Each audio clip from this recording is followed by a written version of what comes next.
So, welcome to our emotion coaching workshop. I'm Dr. Laura Markham, and I'm delighted to see you here today. And um, I would like to start by just talking a little bit about what emotion coaching is. And then we're going to spend the rest of our time practicing.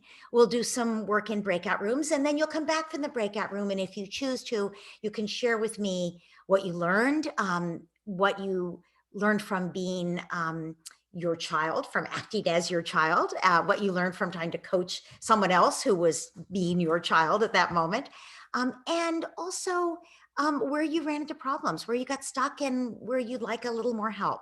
And I think what we'll see today is that there are certain things that are just hard about emotion coaching that come up over and over again. And we'll get a chance to talk about what those are. And maybe I'll do some demonstrating about how to handle those common difficult situations.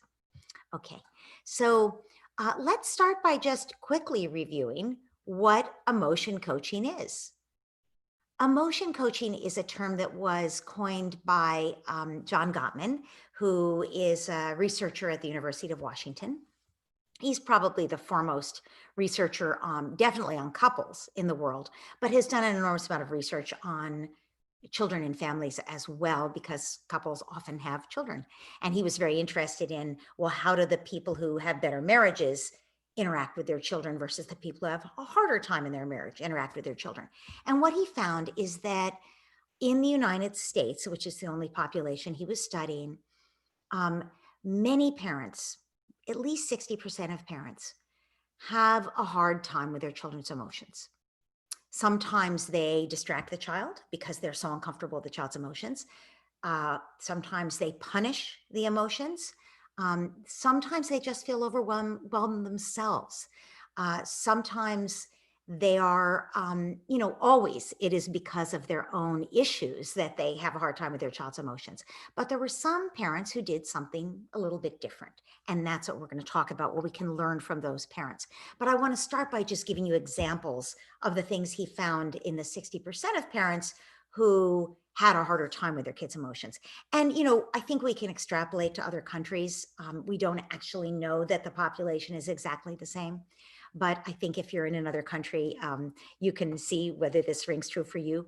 I think probably it does. So one form of dealing with emotions that he found, that Gottman found, was associated with kids not doing very well emotionally, kids having a hard time with their emotions, was disapproving of emotions. So disapproving would be, stop crying or I'll give you something to cry about. If your child is protesting the limit you've set and they're crying about it, or shaming kids. A little scratch like that doesn't hurt. Stop crying. Or comparing them to, you look at your sister. She isn't having a hard time with this. Or ridiculing the kid's emotions. Big boys don't cry. Or blaming the child. If you'd done what I told you, you wouldn't have fallen down, if you'd stopped running when I told you. Or just, threatening, go to, if you can't calm down, go to your room right now. Or again, I guess that's the same as there would be some punishment in the offing. So those are all ways of disapproving of emotions. And what we know is that kids who, when parents disapprove of emotions like that, what happens to kids is that they try very hard to stuff their emotions. And we all know what happens when we stuff emotions, which is they're no longer under conscious control. Stuffing means we're stuffing them into the unconscious. We're trying to get rid of them. Here, we put them in the backpack as if there were a backpack. There's no backpack. There's the body, which is the unconscious. And basically, when kids try very hard to get rid of those bad emotions that their parent disapproves of, usually what happens is that the child ends up having a problem managing their anger, because they have all these emotions that they've stuffed that are always sort of bubbling up to get processed, that the child can't cope with. There's another kind of dealing with emotions that also doesn't work out so well statistically, and that is dismissing emotions. So some parents they're not threatening, they're not punishing, they're not even ridiculing or blaming, but they dismiss the emotions. you're overreacting. You know, you don't need to be upset about that. Don't be upset about that. Or, you know, they might try to solve the problem for the child by telling the child what to do. You know, you don't need to worry about that. Just tell your teacher XYZ, you know, that you forgot your paper today or whatever. Or so that might be a lecturing kind of response, or a minimizing response. You're overreacting. Sometimes parents will try to ask questions to get the child to stop focusing on the problem. Like, what are you so upset about? Or, you know, some sort of just trying to change the subject. And that's a form of distracting. So very often parents will say, oh, no, we can fix this, as a way to, and we all want to jump in there and fix it for our kids, right? Every one of us, when our child's having a hard time. Isn't that our job, to jump in and fix it and make those bad feelings go away? So, you know, we all want to jump in and fix it. And what I would say is, even if you're able to fix it, stop, take a deep breath, and then decide if that's what's warranted. And if it's warranted, you can still acknowledge the feeling. You can say, oh no, it keeps falling over when you're trying to do that. Yes, I can help you, sweetheart. We'll work together. That's so frustrating, isn't it? So you might jump in to stop the problem. I'm not saying to stand idly by while your child is saying, oh, this keeps falling over. I'm saying that you can acknowledge that it was frustrating for the child and they were having a hard time, even as you help them with whatever it is. So those are examples that Gottman would give for dismissing emotion. So punitive, dismissing, and his third category that didn't work so well for kids, he called laissez-faire. And laissez-faire means, you know, sort of letting things just unfold as they will, not having any positive or negative impact on it. Letting the chips fall where they may. But what I don't like that word, because I think it doesn't really explain what he's talking about. What he's really talking about is anxiety on the part of the parent. So when parents feel overwhelmed by their child's emotions, often they don't help the child with the emotions. They don't acknowledge the emotion. They don't recognize it. They don't articulate what's going on. They don't even necessarily help problem solve. They sometimes will ignore and dismiss, because, you know, you can see that being punitive or dismissive of emotions does come from our own anxiety, right? If we were at ease with our child's emotions, we wouldn't need to threaten them. We wouldn't need to dismiss the emotion, right? So all of it comes from our anxiety. But feeling really overwhelmed, when parents feel really overwhelmed, the message they give to the child is, there's nothing you can do about emotions. That's what I mean by, you sort of let things just, you know, let the chips fall where they may. There's nothing you can do about it. So the examples that Gottman gave of this approach are parents who basically feel powerless, and they say to their kid, you know, when you feel upset like this, there's really not much you can do about it. The best thing you can do is just, you know, write it out. And, you know, we are telling our kids it's okay just to feel it. We are telling them that, but we're not saying, just let it overwhelm you. We're saying it's okay just to feel it. I'm right here to help you. You can handle this. That's a very different response. So I want to make sure to differentiate the overwhelmed response from the it's okay to feel it and you've got this response. Another example that Gottman gave of this kind of response would be the you can't win them all response, which, you know, it's like, I think it's a way of dismissing as well. It's a shutting down of feelings, like, well, you can't win them all. And, you know, sure, that's a good life lesson. But when your child is having a hard time, you don't philosophize and lecture and teach life lessons, right? So really, I think the laissez-faire is just another form of distracting and minimizing the emotions from the parents feeling overwhelmed. So those are things that didn't work. But here's the thing. Gottman noticed that about 40% of the parents, now I want to also say Gottman's research was not done last year. It was done 25 years ago. So I'm hoping that things have gotten better. I'm hoping that there are more emotionally intelligent parents who understand that it's okay for their child to feel big emotions, and who are helping their kids with emotions. But at the time, 25 years ago when he did this, there were only about 40% of parents who dealt with their kids' emotions in a healthy way that he could see. Okay, so the kids who had what he considered to be emotion coaching parents, parents who emotion coach, and I'll tell you what they did, but those kids came out better on all the indicators. So Gottman was famous for doing lots of research measures. So the kids who did better, and also he followed them over time. So the kids who did better as children, but also did better, some of these people were back in his love lab when they got married. So he got to study their marriages and their eventual parenting, which is amazing. And the kids who did better were the ones who had parents who emotion coached.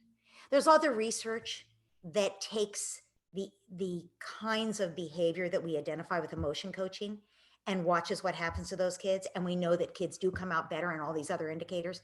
But starting with Gottman and then with all the later research, what we've seen is that kids do better. So what did these emotion coaching parents do? They didn't do the things we just described. What they did is they took a deep breath and they saw an opportunity to be closer to their child and to help their child learn to deal constructively with big emotions.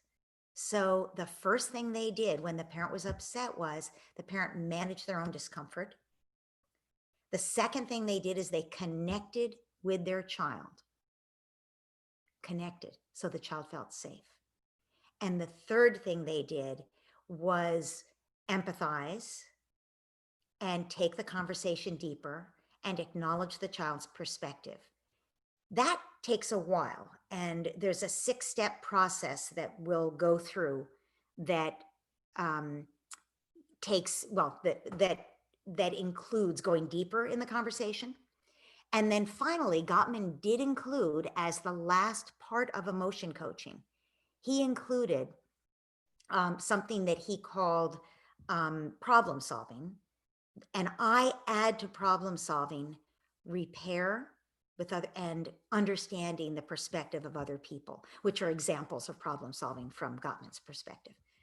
So you start with empathy always. You're not trying to problem solve. You're not trying to teach the child to look at somebody else's perspective initially. You're always starting with empathy.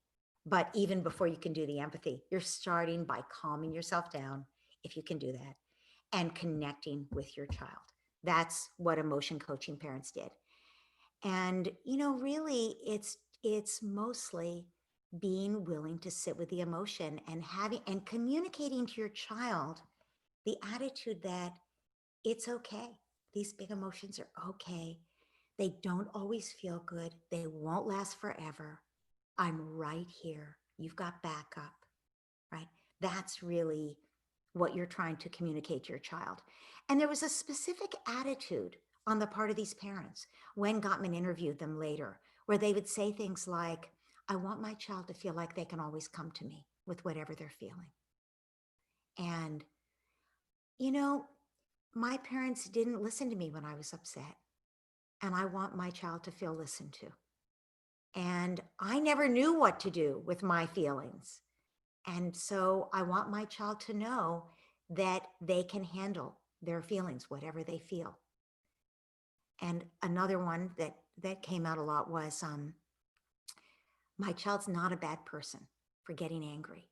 They're not remember, this was 25 years ago. So there was this attitude that women especially, girls especially, were not allowed to get angry. And so this attitude that some of the parents had was, it's okay for my daughter to get angry. It doesn't mean she's a bad girl, doesn't mean she's a bad person. It doesn't mean anything harmful. It means she has some big feelings and she'll work them through and then that'll be over. That's the way emotions are. And my being there for my child will help her to deal with her anger constructively. So that's the attitude that we want to go into emotion coaching with. So I see we have hands up already, which is fine. I'm not going to answer specific questions about specific situations so much to start with, because we're going to do those in the practice session. But I do want to answer any questions that people have that are for clarifying what I've just talked about. So if anybody whose hand is up to I guess I'll just ask you. So Sheila, Sheila, if you could unmute yourself. Hi, There you this is are. Hi, actually Sheila. quite funny. Hi, because I was actually listening to you. Just a second, honey, okay? While my daughter was telling me a story, and I was like, oh my God, I'm not listening to I'm like listening to you and listening to my daughter at the same time. I want to say for everybody, hang on one second, Sheila. I just want to say for everybody, Okay. you don't have to emotion coach every minute of every day. You're off the hook on that. You really don't. Emotion coaching is at a time when there are big emotions. That's what we think of it as, right? And it doesn't mean you wouldn't empathize the rest of the time, as you often hear me say. Yeah, our goal is to empathize 24/7 to see the other person's point of view, but nobody does 24/7. You do not have to do that. And I know moms are uh, really excellent at multitasking, but you don't have to do that Yeah. all the time. Okay. Did you have a question, Sheila, about what I just said? No, I just put my hand up just because I know there's usually a big line. So Okay. I just put my hand up Good. in general for. Okay.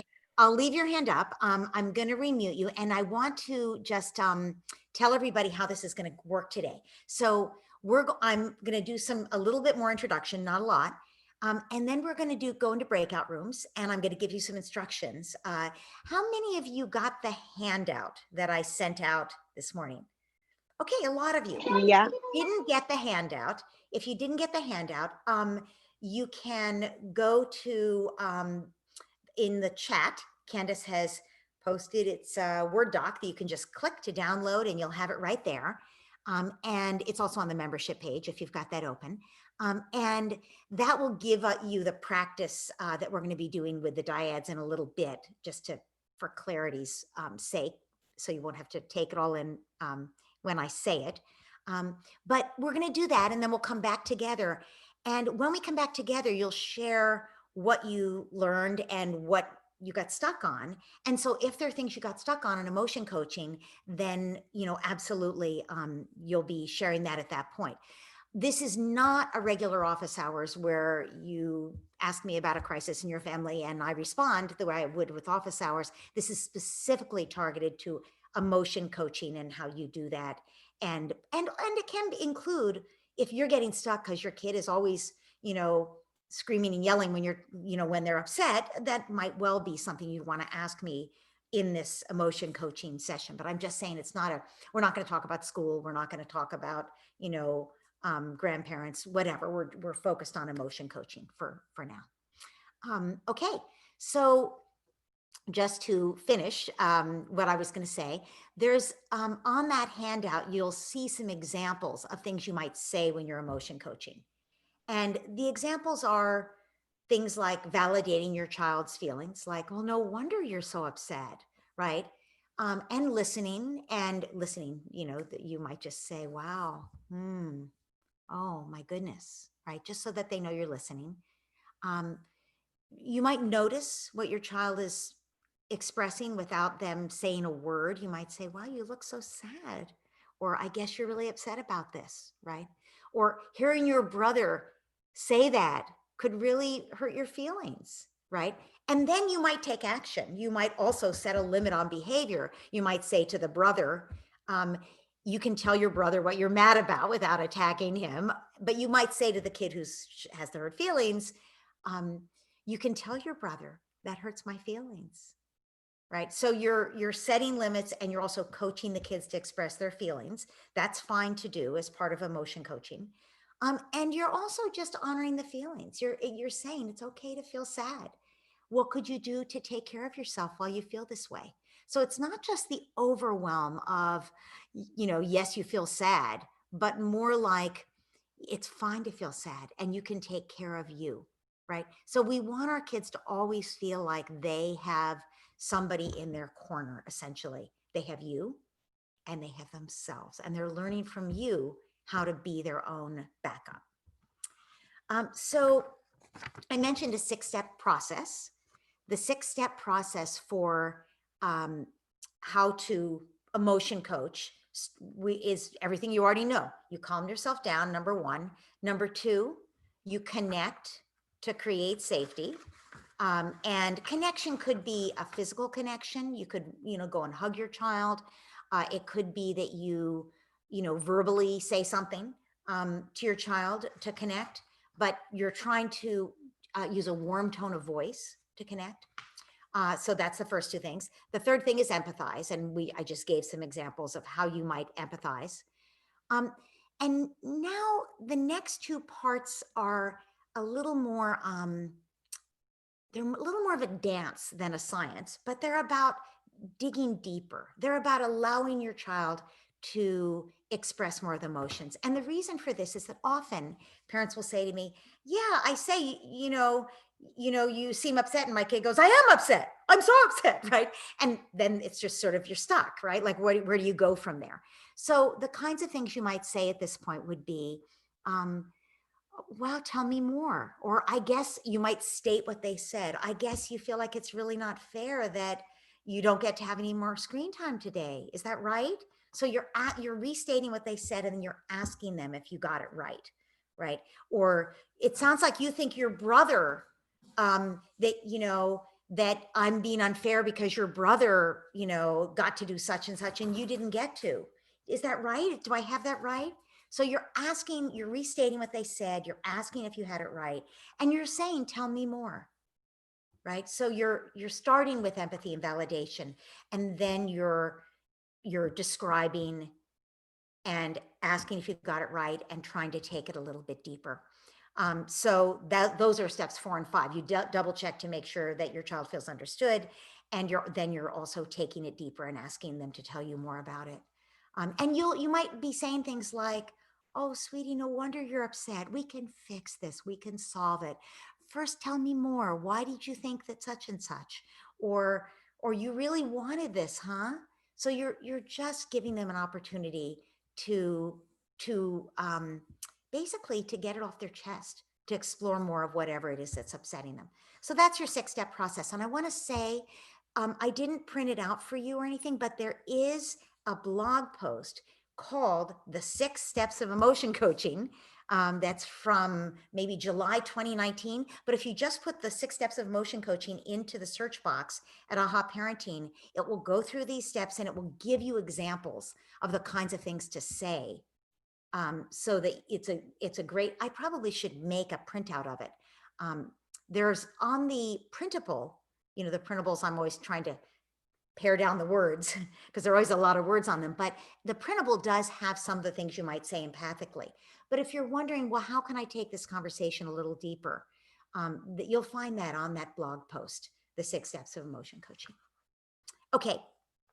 And then let's do some practice. So unless somebody has, you could like do this, since lots of people have their hands up and I can't distinguish who had a question for later versus who has any problem right now with what I've just said. Okay. Elishiva, yes, I'm unmuting you. Hi. Did you have a question about what I just said? Yeah, I'm just wondering if you can give some examples that are not what you did, but my kids often feel that it's condescending or like they just tell me to shut up if I try to do it. So can you give a little more? Mm-hmm. Great question. I think you're not alone in this. So I think partly it's a question of age, because your kids span a range of ages, right? Yeah, 7 to 12. 7 to 12, right? Okay. So by the time kids get past 6 years old, if you just say you must be very upset, they often think you're being patronizing. So it actually is really important to make sure that they feel understood by your empathy, right? You're not just going through the motions of labeling an emotion. You're actually trying to help the child feel understood. So that would be the first thing that matters, is to help them feel understood. And your question is, how do you actually, I'm going to ask you to Elishiva, I'm going to ask you to unmute again and just say, so what would be an example of when you would be doing this, that you would have, that they would give you a hard time? Taking away screen time. And I say, I know it's hard. I know you're so upset about it. And they just go, shut up. Yes. Okay. Great, thank you. So screen time is a great example, and it's also a great example for all the limit setting we do. So often kids are like, you know, I want another cookie. And you're like, I know, you wish you could have another cookie. They're like, all right, if you're being so empathic, give me a cookie, right? It's the same thing with the screen time. It's like, you're the one taking away the screen time. So I will say, emotion coaching does not mean that you give in on your limit, right? And it also doesn't mean that your child likes the limit. It does mean they feel understood. So at least they're a little more likely to go along with the limit. That's clear that if you belittle your child, if you say, you've had plenty of screen time, you've had plenty of cookies, whatever it is, kids will often respond to that by saying, I never get enough of it, I hate you, right? So it's better than dismissing their feelings, right? Emotion coaching is better than dismissing their feelings. That's why we empathize as we set limits, because it works a lot better to help them accept the limit and go along with the limit, right? All of us do better if we feel understood when we don't get what we want. But it doesn't mean they like it. And I would say screen time is the perfect example of this, because screen time is something that we all know what that's like. If you're doing something on your computer and your child interrupts you, it can be very hard to wrench yourself away, right? And when kids are doing their screen time, and even if they're like half an hour over what they were allowed to have, right? It's not like they didn't know this or see it coming. But if they're engrossed in the computer and we say, sorry, no more video games today, sweetheart. It's time to stop. And they're like, no, stop it. You say, I know it's hard to stop. And you're trying not to be patronizing. You're trying to actually see it from their point of view, right? And you've calmed yourself down and you've got your hand on their shoulder. You're connecting with them, right? And you're empathizing. I know it's hard to stop. And your kid is like, no, shut up. I would say about screen time has so many limits. It helps to give a warning. They won't like it, but to just come in there and pull the plug, so to speak, is guaranteed disaster. Whereas if you come over and put your hand on their shoulder first and you say, hey, sweetheart, look at the time. You're over time. The timer already went off. And your kid's like, no, go away. You say, I know, 2 minutes. 2 minutes, wrap up. I know, I'm sorry, 2 minutes, wrap up. Just, I know it's hard to stop. 2 minutes, wrap up. And then at 2 minutes, at least they saw it coming. They may still even scream at you, but that is what will happen until they get used to the fact that you don't back down from your limits, right? So at this point, you're saying, okay, 2 minutes, time to stop. I know it's hard to stop. No, I hate you. You can't, that doesn't mean that you don't do it. And you say, I know, sweetheart. And I think at this point, when I say, the 6-step process, it's not even so much tell me more. It's, I know you were just getting going with that game, or you are having such a good time. And if they yell, shut up, you can say, you don't even want my understanding. You're so mad right now. I get it. And you can walk away. Any kid from 7 up, you actually can walk away at that point. I'm not saying you walk off in a huff, and I'm not saying you don't do some repair with them later, but you do not need to sit there and say, I know you're so mad. You're almost inviting them to dump garbage on your head at that moment, if that's what you do. I think it's totally fine to say, I know it's really hard. I'll let you calm down. I see how mad you are. I understand. And you leave. That's really okay to do with a limit like that. Okay. Let's go into our breakout rooms and it'll be 2 people per breakout room. I'm going to assign you to. Before I send you into the breakout rooms, I want to say, this is in the handout, but I want to just give you this instruction so that you know. So, right now, before you go into the breakout room, think of a time when your kid had a big emotion. It can be anything. You don't have to get the perfect time, just any time recently. You'll learn from this. It won't be the last one you'll do today. So just think of a time when your kid had a big emotion and you're going to work on that scenario. So when you go into the breakout room, one of you will be partner A and one of you will be partner B. You're going to start with partner A's scenario of the time when their kid had a big emotion recently. And to begin with, when you start with that scenario, Partner A is going to be their kid.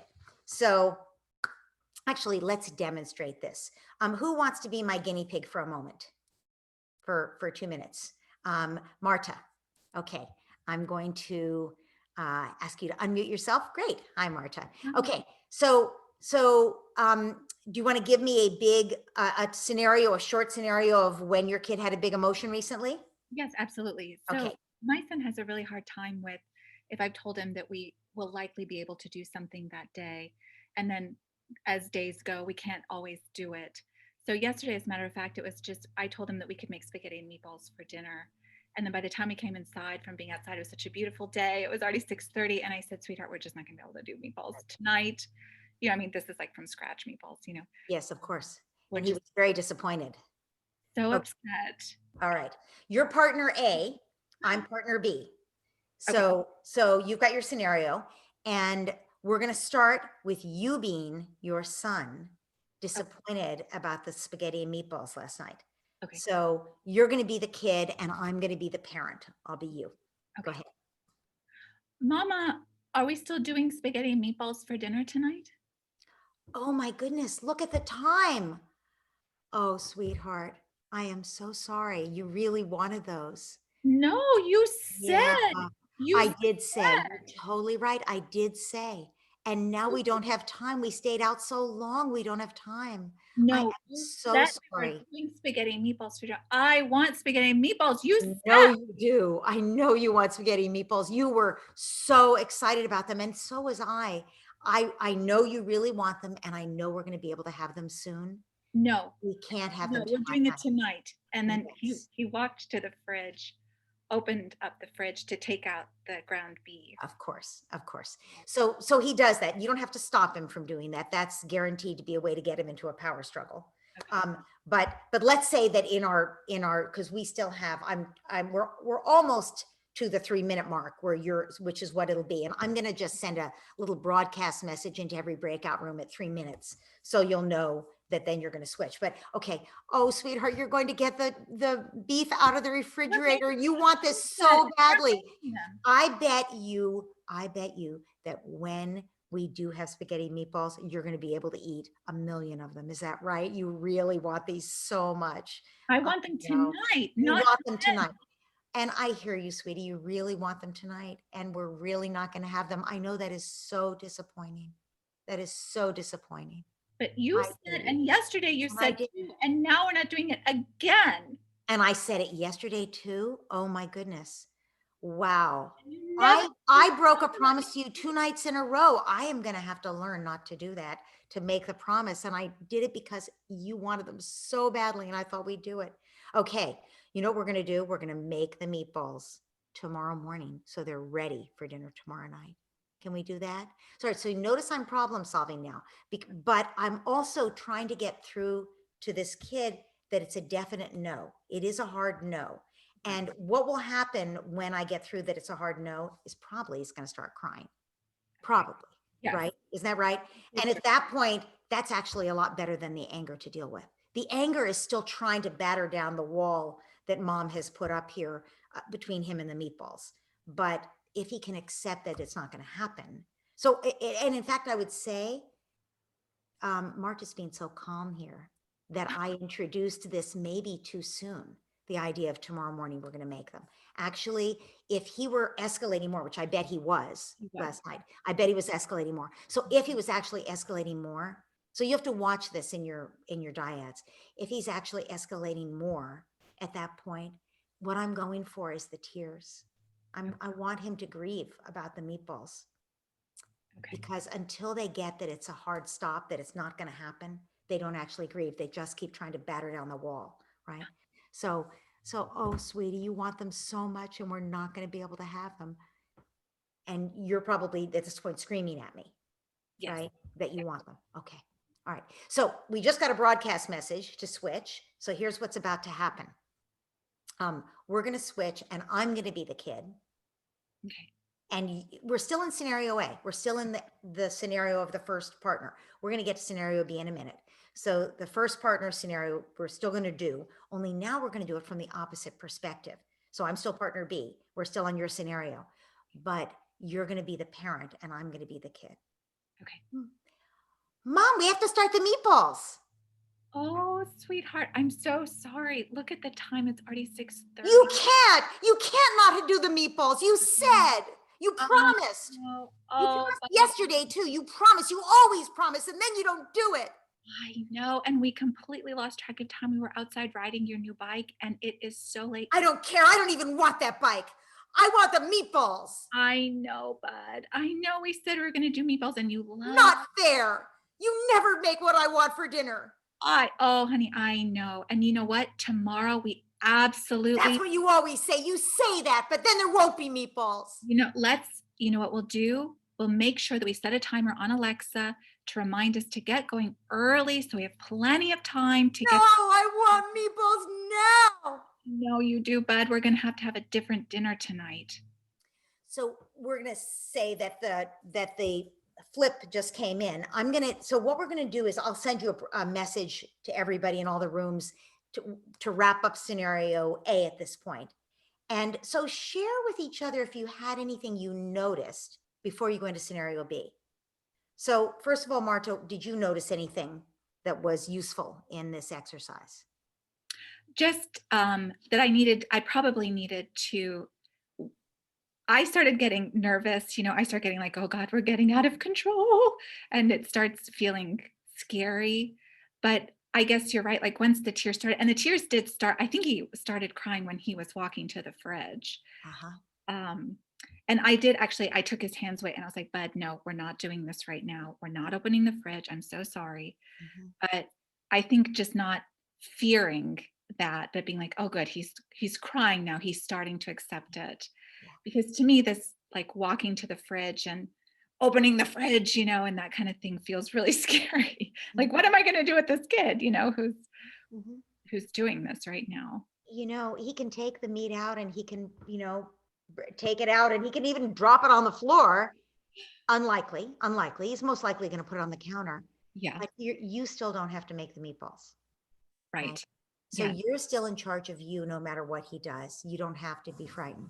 I'll tell you what I noticed. When it got to the point where you said, we'll make them tomorrow morning, we'll set the alarm with Alexa. Something happened for me, the kid, where I thought, I'm really not going to get them. I've already got a plan for tomorrow. I'm really not going to get them. But that was where the tears would come. That was where I was able to shift out of anger, because it was like, oh, I guess maybe I was also reassured that they would be there tomorrow, but it was very clear I wasn't going to get them tonight. And I started to go into grief about that instead of anger. Yeah. So it was an okay thing to do, to go into your plan, as long as you had first let me get off my chest all the, the anger that comes out as and kids will just dump everything they can on you. They're trying to win the argument, right? And so you never do this, you always do that, you're terrible, that's what kids will do. And so emotion coaching doesn't stop them from doing that. Okay. Right? And if you think, oh, I don't want my kid to be rude, they can't talk to me that way, you're actually shutting down the expression of the emotions. Okay. So we're when we come back from the dyads, we'll talk about how to move on from that. Once the kid grieves, part of your problem solving is repair work. It's like, you never need to. Do you feel, and also it might be, I guess I broke my promise to you twice. Yes. And I'm so sorry. I made the promise because I know how much you love meatballs. I should never have promised it. I should have said, I think we can, but I don't know for sure. Yeah. And so that's a learning, right? Mm-hmm. And anyone who has a strong-willed kid learns that, you cannot make promises. But, it took my daughter, I think 10 years to forgive me for a particular New Year's when we did not watch the fireworks, So there you go. Okay. So did everybody get that? So now, you got to share back and forth what you learned. And then hang on one second. If you have your hand up, I see Samantha. So then you're going to go into partner B, and you're going to do the same thing. And it's basically 2 or 3 minutes for each scenario, right? So partner A scenario is 2 or 3 minutes, as they're the child, 2 or 3 minutes as they're the adult, and then 2 minutes to, or a little less to wrap up anything you learned. And then we'll move into the to the next person, right? So it's about, 6 or 8 minutes for the first and 6 or 8 minutes for the second. Okay, Samantha, go ahead. Oops, you're still muted, darling. Just There you go. unmuting. Thank you. Hi, Dr. Laura Markham. Hi. I am wondering if you can give an example, that same scenario, but if it didn't go to tears and it went to escalating anger. Okay, Is that great. possible? Not only is it possible for it to happen, yes, it's possible for me to do Oh, I that. know it's possible for it to happen. I think everybody on this call has seen that happen, right? Okay, so if that happens and the kid escalates in the anger, you can expect that. And I think that's the part that where Marta was saying it gets scary, right? Because like, what will the kid do? And I think when kids feel heard, it's less likely to escalate. So it is important that they feel heard. And in this particular instance, I'll just say, so if I'm being the mom in this instance, I would say, oh my goodness, you're right. I promised you. I promised you yesterday, and then I promised you again today. And I try never, when I make a promise to you, I keep that promise. I try never to break that promise. But you know what will happen if we make the meatballs right now? We won't be eating until 8 o'clock. We can't do that. It takes so long. So what should we do? We have to solve this problem. And you really want those meatballs. I get it. So what I just did is I took responsibility, which in fact was my responsibility. I presented it as a problem that I was looking for help to solve. It wasn't just me saying no meatballs. I was looking for help to solve it. I think with a 12-year-old, instead of a younger kid, you might actually end up making those meatballs. You might say, okay, we're all going to be starving. So here's what we're going to do. We're going to get out some cheese and crackers and carrot sticks, and everybody can have that while we make the meatballs. And we're going to actually make the meatballs and have it be late. That's how strongly I feel about breaking promises. But I think a lot of the time, the rage, I don't mean to sound like the way you deal with rage, even righteous rage, is to just give into it, because there will be times you can't make the meatballs. It's still too late, right? Or they have to get off the screen and they're enraged and they think you're unfair, and maybe you did somehow say something that could have been misinterpreted, right? And so they're righteously enraged, but you're still not going to let them be on the screen. So I guess in that case, you acknowledge again, oh my goodness, that's not what I meant at all, but I see why you thought that, right? So you're acknowledging why they think this. And I hear you were almost at the next level, or all your friends are on there. You're the only one who isn't on. So acknowledging what they're so upset about will really help them not to escalate. That's one thing. The other is I really need to put in a plug here for preventive maintenance. If you do preventive maintenance with your kid on a regular basis, they won't have such a backlog of stuff. But kids who are explosive have a backlog of stuff in the emotional backpack. And so they're explosive.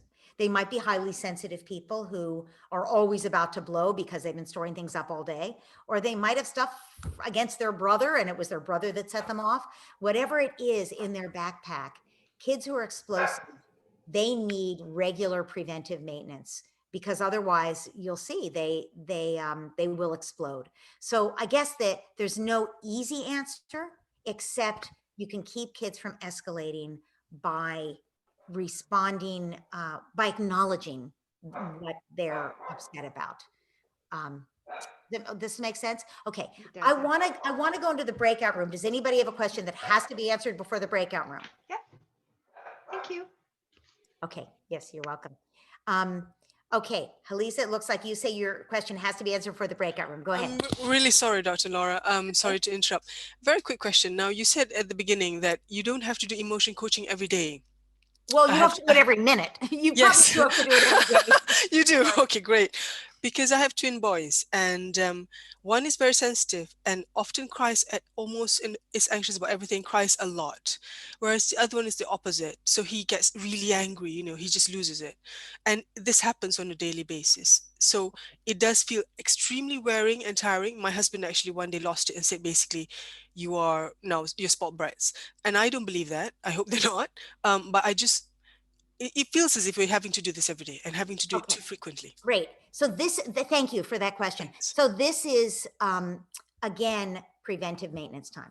Both of these kids need preventive maintenance. So the sensitive one does need regular one-on-one time. I mean, I think twins are hard. Often twins have more competitive issues than kids who are even of different ages, and we know they have plenty of competitive issues, right? So twins can have a lot of stored up unmet needs because they always, every minute of their life, they've had to share you with somebody else the same age. And when they were a baby, it was always that way, right? So the sensitive one might have a lot of stuff about whether he's loved, and the one who gets angry, it doesn't mean he's not sensitive. He might be super sensitive, but just lashing out. So I would say both kids need laughter. That you said the sensitive one is anxious. Both kids need laughter. The more laughter you do, the less crying and anger there will be at your house. Super basic, right? The more laughter you do. And the more, the whole concept of scheduled meltdowns is basically emotion coaching. It's basically saying to an angry child, you're so upset. I see why you're upset. Tell me about it. And as you make it safe for them, hopefully they begin to cry about it. And the more they've laughed, the more likely that is to happen, where they will then be more likely to cry.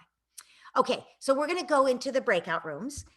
So you're going to decide as soon as you get in the breakout room, who's partner A and who's partner B. And you'll start with partner A's scenario. And you'll do that as both adult and child and see what you learn. And then you're going to flip to partner B's scenario. And I'll send you a little message so that you'll know when to do those shifts. You guys go, because I'm going to go to another room, but I'll be interested to hear how this went at the end. Okay. Should I continue? Yeah. Okay, and you never do anything with me. It's only everybody else that's important. Everybody else gets to do fun things for their birthday. Everybody else gets to do fun things, and just me. You don't even care about me. I want to go to Dollar Tree now. What else should we do Saturday night? I want to do Dollar Tree. What else are we going to do tonight?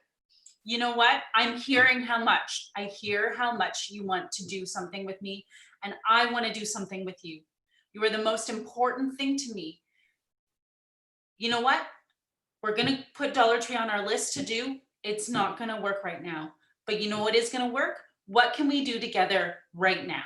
What can you and I do to celebrate and make today? There's nothing to do. There's nothing to do. There's nothing fun to do. The only thing I want to do is go out to the Dollar Tree. There's nothing else I want to do. I don't want to do anything else. Oh, I hear how much you want to go to the Dollar Tree. I know you've been waiting to go, and that is something we're going to have to do tomorrow.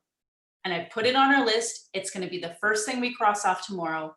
We're going to the Dollar Tree. Right now, I want you to know that you are my 11-year-old. Why don't we try and watch TV, or a show, or I don't know. Does she like anything? She honestly would have. She was just crying at that point. I'm not so good at acting, but now she was just crying and crying. And that's a good place to be. That's where you want her to go, right? I guess it was good that she was crying and crying, but I sort of lost patience. At a certain point, she was crying and crying and crying. So then I just left her because it was just, I guess I find the most with the parenting thing is that if I'm not in a good place, it doesn't get me anywhere. I have to be in that patient, loving, relaxed state of mind, which I am not all the time in, Right. At the end of a whole day, the Dollar Tree thing also, she decided it on a whim. She just told me at 8:30. Because it wasn't the Dollar Tree. That's the thing. Last night we had a similar situation where my son was inconsolable and my husband kept on trying to appease him. And I had to be like, it's not the thing. It's the emotional backpack. It won't matter. So in that case, it was just really feeling like it's not the Dollar Tree. It's just unmet needs at that point. Yeah, so I feel like last night she was just crying a lot and I probably should have spent more time with her, but I just got sick of it and then I just left. Just because I wasn't, I was thinking of all the things I needed. For me, Saturday night and Sunday are my worst days because I get nervous for the week. I feel like I need to plan for the week. I need to plan dinners for the week. I need to plan everything. So for me, those are my worst days. Those are my anxiety days because I have I'm always nervous. I need to prepare things for the week. Any errands I need to do, I want to do it on Sunday. It's just, so it's the worst time for me. So when she was having a meltdown Saturday night, I was just you're choosing the wrong day. It would have been better another day. But she did cry. So I guess that was good. She's getting it out, but it wasn't good that at a certain point I just left, So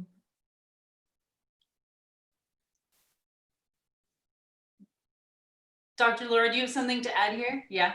No, I'm actually going to just say that somebody was just admitted. Christina, I just admitted. So she's now Okay. going to be in our room, but I'm not going to sign her to a breakout room because it's too late in the process to do.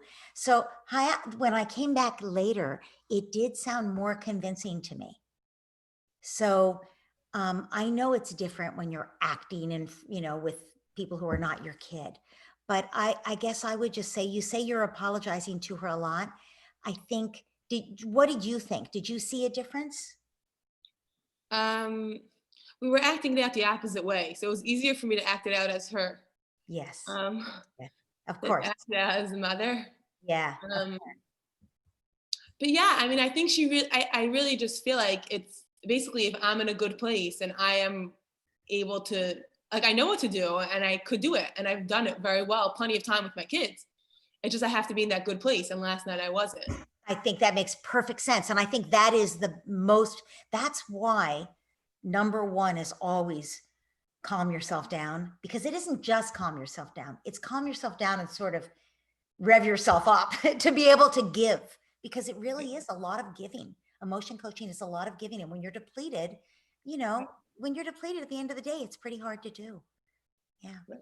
Exactly. Yeah. So I feel like if I would have I should have had more patience last night, and I should have maybe what I could do is like spend 10 minutes to myself to prepare myself and then go to her. I love that. Something like that. I have to just like remember to do that, like to tell myself, to give myself a few minutes just to deal with it, because really I knew what she needed and I just wasn't doing it. Yeah. Yeah. I hear you. I mean, I think you knew. I mean, the fact that you knew is great. That's huge, right? And but I didn't do it. So I sort of you weren't doing it for a reason, which is that you were depleted, but you learned something from that.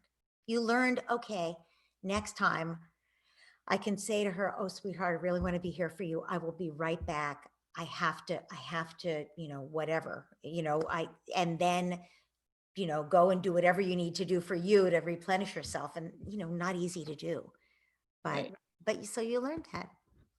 It's good. All right. I'm going to send a message to everybody saying that it's time for them to wrap up and come back.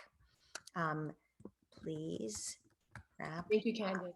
You're welcome. And I also felt it was very different once we changed sides. And I think that that's one of the aspects that makes this so useful. Like, yeah, like a lot of learning happens in between those two pieces.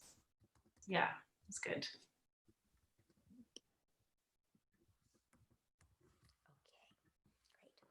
All right, so people are going to start coming in. Christina, welcome. I see you're there. I didn't assign you to a breakout room because people were already wrapping up the assignment there. But we do see you there. Thank you. It's late here. I'm in the UK, so that's why I don't have the video on. No worries, no worries. All good. People are going to be starting to come back into the group now anyway. I'll be very interested to hear what people have learned. I've been just going into breakout rooms a little bit to see. And I think, a lot of people had a reaction like, oh, I needed to calm down. Oh, I felt, I think it comes back to us so much. It's not that emotion coaching is rocket science. It's that it's hard to do when you're angry or exhausted, All right. I think I don't want to cut people off in the middle of their thing, but I think they're not gonna, all right, this can be.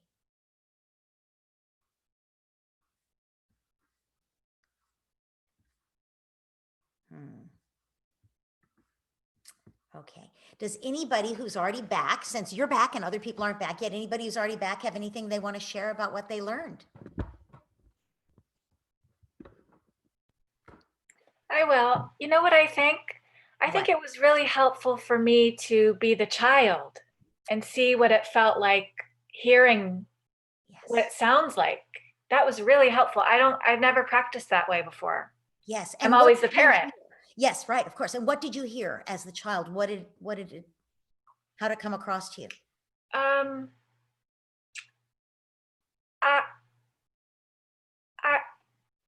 At first I wasn't buying it. Huh?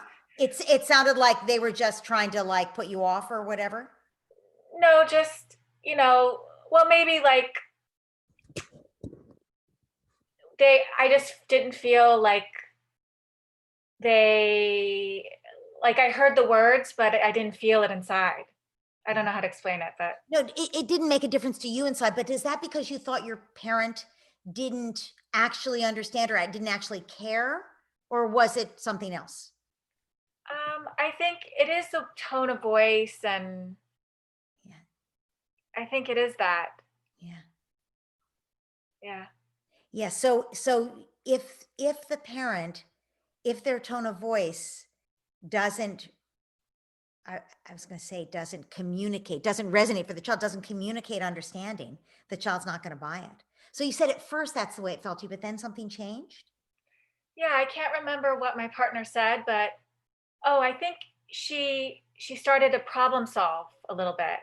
She made a suggestion for like an alternative. Uh-huh. And it actually, it felt like she had listened and was caring, and Yep. yeah. Yep. So it was really good for me to be the child. I think that was really helpful in terms of like practice. Yeah, good. Thank you. Okay. Anything that anybody else wants to share about what you just learned? I'll go. Okay. So I'm Khadija. Hi, Khadija. From what I learned was that it's not just about saying the right words, but also the energy with which you say them, the tone of voice, all the nonverbal. I felt like had so much effect on me when I was playing the child. That was very reassuring to me when her tone of voice was steady and very empathetic. I felt like genuine compassion for what I was going through, and that felt more powerful than the actual words. Great. Thank you. Tone of voice. And that was a little bit actually that somebody else was just saying, Vanessa was just saying, tone of voice made a big difference. And at first she didn't buy the empathy. Yeah, thank you. Anybody else want to share something, anything they've learned here? Alison. Hi there. I found when I was the parent, and maybe I probably do this as a parent too, actually, I jumped to problem solving a bit quickly, maybe. Mm-hmm. So that would be more of a challenge. You think maybe you jumped too quickly to problem solving? I think so. Yeah. Yes. Yeah. Yeah. I think it's we look for that as a way to dig ourselves out of the situation. Oh, I'll make the meatballs, tomorrow. Yeah. Yeah. Okay. Thank you. I found my parent gave me something to do kind of after she empathized with me, and she was like, do you want to help me? So it was like a form of connection, which I thought was really nice. And I think I'll incorporate it with my child, like just to kind of, because I feel like a lot of the tantrums happen when I'm busy doing something and I'm not connected with him. So then he feels unconnected. Yes. So it's kind of bringing him into the circle again, kind of. Yes. Great. Great. Yeah. Thank you, Sheila. Thank you. Claire, you had your hand up. Did you have something you wanted to share about what you just learned?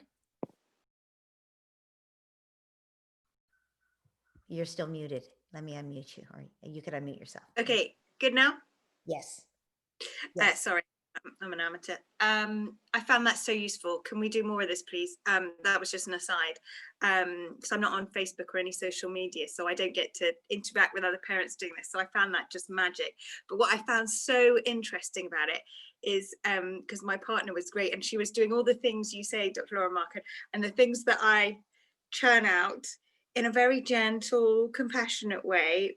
And yet when I was being the child, I just got annoyed by it. And it was exactly, and my 5-year-old is like, stop saying that, just no, that, it's not.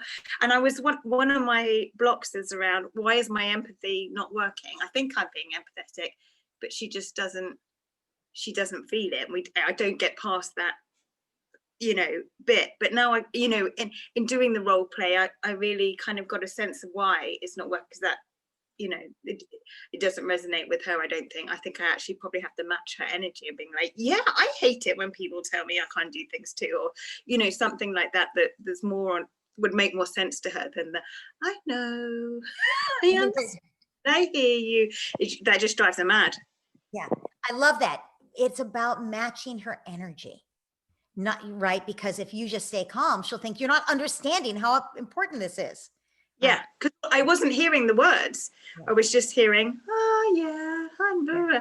It's like, F you, like, you're not hearing me at all. Whereas I think if that was really useful and really impactful. And I think there's no other way from just reading all your wonderful posts and doing the work by myself that I would have had that realization. So this has just been really useful. Thank you so much. And I feel a bit starry-eyed because I've been following you for so long and haven't actually done an office hours or anything. So I feel like, it's the real Dr. Laura Markham there on the screen. Sorry. Glad to meet you, Claire. Okay. I'm just looking to see who has hands up who wanted to share something they learned. Karen. Hi, thank you. In the first time when I was the parent, my partner felt really heard and safe and lovely. And in the second time, she didn't feel that so much. And it was my example. So I'm probably I have more feelings about it, obviously, even though I may not have been triggered. And she would have liked to have felt more empathy. And I think she said I was too repetitive, like I said the same thing. And so I guess she didn't feel as heard or felt as much. So I need to put more energy into making each of my responses a little bit different. I know I can repeat myself in an effort to get this over and to move through it. So that was a really good learning for me. And can I just say, I'd love to practice it again with my partner if Candace wants to give her my email so we can do that. Okay. Outside of here. Yeah. Well, Candace, we'll deal with that. I know who your partner was, and I'll just make a note here. Good. All right. And Liliana, it looked like you had something that you wanted to share that you learned. Yeah. Hi. Hello, everybody. Well, when we were wrapping up, we observed two things. The thing number one is when you are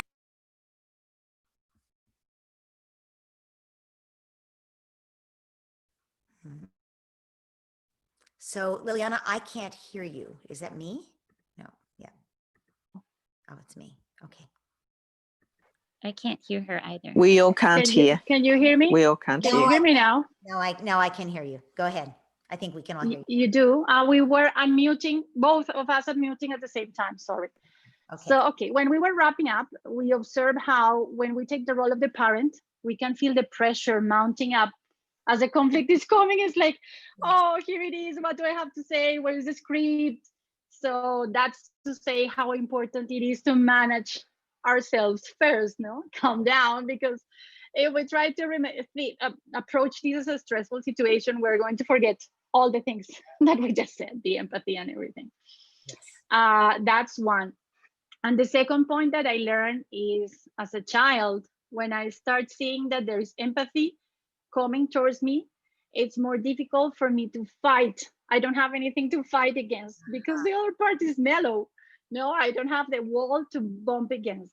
Yes. So yeah, empathy goes a long way in melting down that anger. Yeah, great. Thank you. It's interesting to experience that for ourselves, isn't it? Even in a way like this where it's not completely authentic, it still works. You still feel that difference when you feel heard. Yeah. Yeah. Thank you, Liliana. You're welcome. Christy, you had your hand up. Did you want to share something you learned? Okay. Yeah, thank you. It was a far more useful exercise than I thought maybe it was going to be when I went into it. But when we did my scenario, my partner, there was one point when she just said, "Oh, wow. Oh, wow." And I felt that, like, oh, she's really here with me and understanding how hard it is.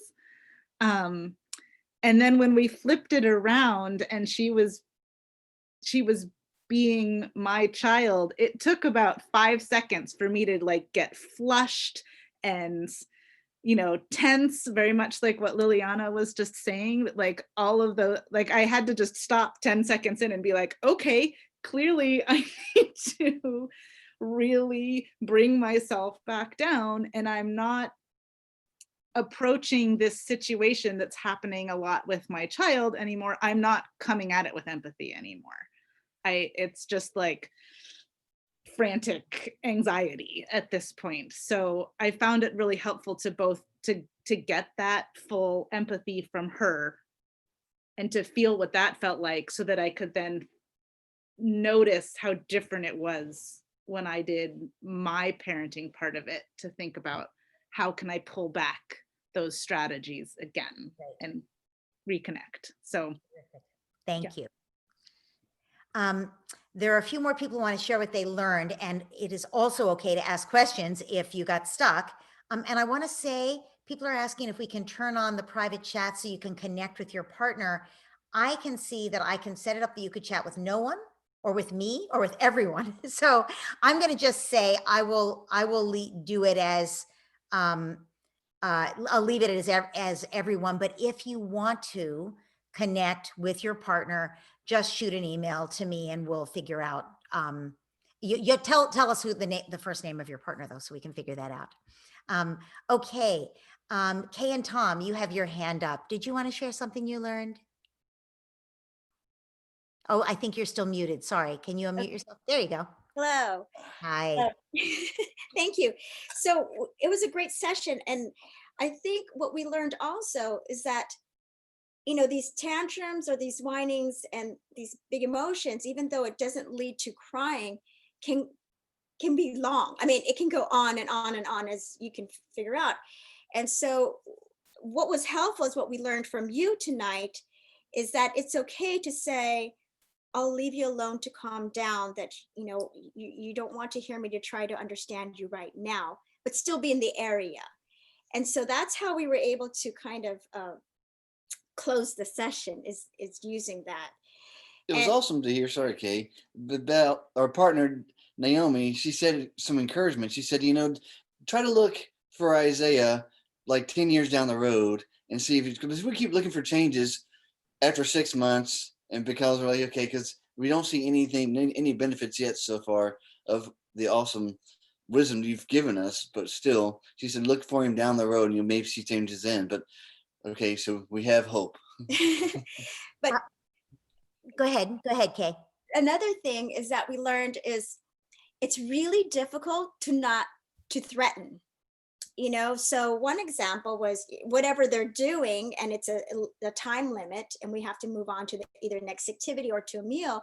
It's difficult to not want to threaten. It says, then you won't get that tomorrow, you know, or you won't do that tomorrow, or whether it's screen time or that toy, it's so difficult to not do that. But, you know, confession, you know, we have done that. And so what is your advice to try to get away from that threat?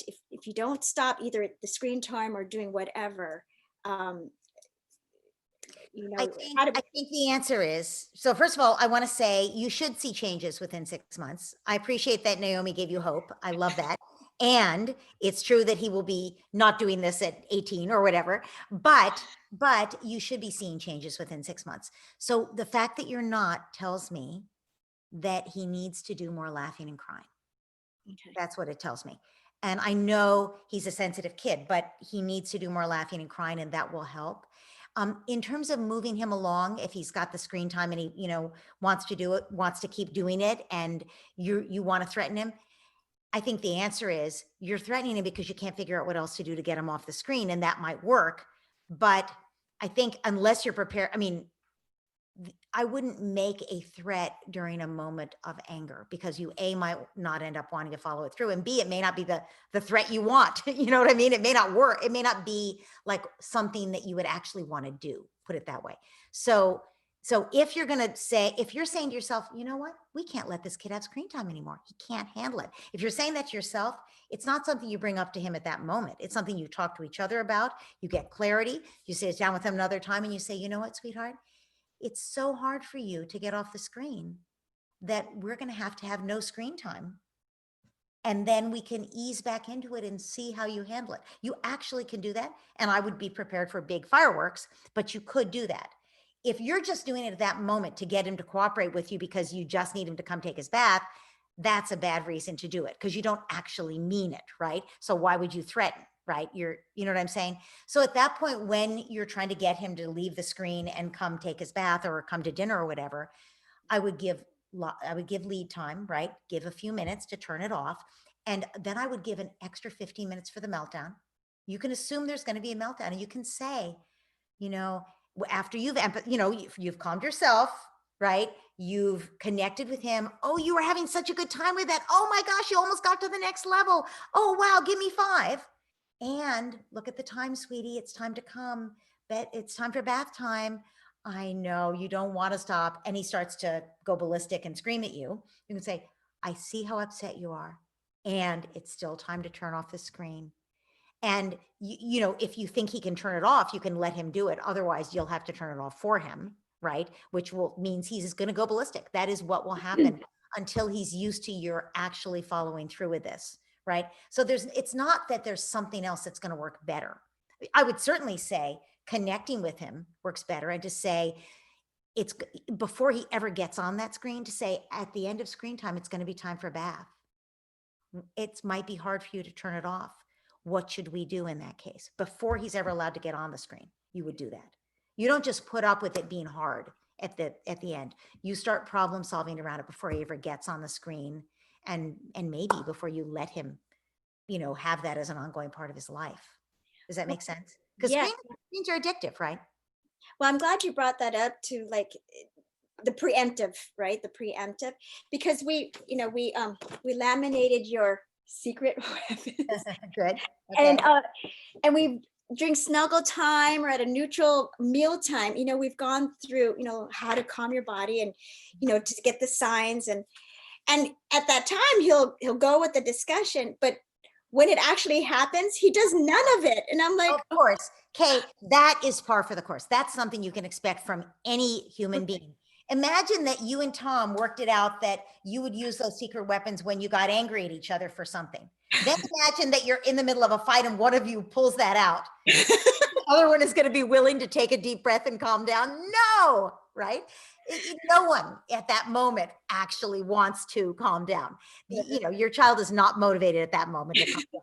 It's great you're having the discussions. It will be something he will gradually learn, but you're right. At that moment, he's not going to do it. I think the thing about screen time is it is addictive. You have to talk about it before the kid does the screen time, because otherwise there's no way to end it. And you need a little ritual to end it. Like one family I knew the kid had to go outside and run around their house and come back in, because think about when you're on a screen, you can't get yourself away from it. But once you step away, it's not a problem. You don't need to go back and binge watch anymore, right? Or whatever you were doing. It's the same thing for your kid. They need to get out and run around physically, or, you know, 6 push-ups or whatever it is. They need something that they, you know, have a, you know, a game of take each other's socks off, something that's going to get them laughing. That is what you always do when screen time comes to an end, right? That they're willing to do, something they love to do, or at least that they agree before they start the screen time that they're willing to do. So, you know, screen time it's interesting. It's come up more than once tonight. It is a specific thing that makes kids really angry, actually, because it is an addiction. That is the problem with screen time. But thank you. I'm going to mute you again. Thank you. And I see Eva, you had your hand up. Did you want to share something you learned or something you got stuck on? Yeah, I was with Mel. We had a very little time. All right. But funny enough, we both have 2 boys and almost similar ages, so that was perfect. And both our scenarios were about conflict between siblings. And she did a thing that helped me a lot. So one of the they will start having a problem, and the older one will explode and start screaming and go away and say, I want you out of the house or whatever. And so he's the one that I normally start with. And so she started as the role of the mother, talking to him as I was him, and she's focused only on me. I felt that I was calming down. And normally how I do it is I try with one and the other and one and the other, and it gets like one is covering his ears, the other one is screaming. And I feel like maybe the trick is what she was doing, just talking to one first and then going for the other one. Like, I wonder if that's how. How old are your boys? 4 and 6. Yes. So I think that's a good idea. They're still young enough to do it separately. Like with a 2-year-old and a 4-year-old, I would always do it separately. And with a 4 and a 6-year-old, I think they're still young enough that doing it separately is a good idea. You know, I think if when they're older, they can work it through together more readily. Sometimes it works. Sometimes I try. I've seen your video with Avital. The sibling one, where my daughter was in it too. Exactly. Yeah. I love that video. So I try to do that sometimes, and sometimes they're open to that. They are kind of good at solving problems between them, but I feel that sometimes when they start screaming, and it's very fast. This is in a minute they are screaming. They were playing, and suddenly they are screaming. I feel that, or like it's impossible for me to handle both. Like I'm putting him to tell his things, and the other one is not listening, and they are in different in the process. They are in different parts of the process. Yes, they're in different parts of the process, and also I think it interferes with the safety when they're both there at once. I mean, the whole point of emotion coaching is you create safety so the child can express their emotions. If they're still angry at the sibling and feeling threatened, and the sibling's still there, it can be hard to get to that safety where they express their emotions. So yeah, I think that's a great learning. Thank you. Perfect. Thank you. Yes, thank you. Danya, did you have something you wanted to share? Yeah, I just wanted to ask you if sometimes my daughter goes into like just screaming mode, like for instance, this morning she was drawing and there was she made a hole in her paper and she's like, it's ruined, and I came home and was like, oh, that's so hard, you work so hard for your drawing and now you feel it's ruined, this is so hard for you, and she starts is it okay to set a limit on screaming? It's kind of like a behavior like hitting, right? It's kind of like, well, it isn't actually the same as hitting, and I wouldn't equate the two because there's nothing. Hitting is never okay. If you said, oh, it's so hard when that happens, and she started to hit you, I would say absolutely you're setting a limit, right? There's not a question about that. But her younger daughter, my youngest, which is 18, gets really scared when she starts just screaming. So that's a good reason. That's a good reason for you to set a limit on it, is if you have a toddler who's getting scared by it. That is true. So I think what you can say is, you are so frustrated. You're screaming as loud as you can. You want to show me how frustrated you are. I hear how frustrated you are. Let's take a deep breath. And then see what happens. Wouldn't work. Okay. Then in that case, I would say to her, I would not wait until the next time this happens. I would say, you know how sometimes you get so frustrated you just want to scream? That's actually a saying. Everyone knows what that feels like. But if you're going to do that, you have to do that in your own room, because it's just too scary. It's too loud for my ears. I wouldn't even say it's too scary to her sister, because then she'll use it against her sister. I would just say, sibling rivalry, what it is. I wouldn't do that. I would just say, it's too loud for my ears. And I want to be able to help you. But when you scream that loud, then you need to do that in your room. And then as soon as you're ready, you can come tell me about it, and you can cry and you can show me how upset you are, and I will always listen. You want to be careful that you're not giving the message that anger is not okay. Right. So I told her, like, it's Anger's okay to be angry, but when you screaming like that is too much and for my ears, and I can't help you. I can't hear you. Mhm. So I think it's okay to set parameters on where she does it. I wouldn't say you can't scream. I would just say, I know what that feels like. You just want to scream. And you can show me in a different way. You can like stomp your foot, and you can do an angry dance. You can say that. But if you really need to scream to show me, then you have to go in your room to scream.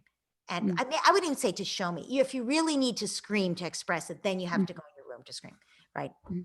Because sometimes it feels like when she starts screaming, it actually makes her more, it's kind of like hitting. If you start hitting, it makes you more angry. You're totally right. This is what the research shows, Danya. It's what the research shows, is that when we hit, it makes us more angry. When we scream, it makes us more angry. And that's why I'm always saying we want to get the kid to a safe place where they feel safe enough that they'll cry and not just indulge the anger, because the anger doesn't empty the backpack, right? Mhm. And in fact, when we adults use swear words, it makes us more angry. Whenever we use fighting words, it makes us more angry. Our goal is not to get more angry. Our goal is to ourselves. Our goal is to take a breath and calm that down and go to what's under it, so we see what's driving our anger. And the same thing is true for our children, but they're not gonna let us we can't make that shift for them. They have to make the shift themselves when they feel understood and safe. Mhm. And the other question I had is like, is it okay? Because you said like distracting. So sometimes what we do, like for instance, in this situation, right? Like she was drawing something funny, and she was, I acknowledged, she's like, this is hard for you. You're feeling so frustrated. I can see. So I acknowledged the feeling, and then we started like, we were curious. It's like, oh, so you drew, like this kid looking for a toy, but he has the toy in his hand, and she started laughing about it. Great. And So you distracted her. So you know what? is that distracting? Should we make her laugh or Well, no? I think if you're giving your child the message that it's not okay to be upset about something, right? By constantly distracting them when they get upset, that's not a good idea. What ends up happening is they get the message that it's not okay to be upset and they try to stuff it, right?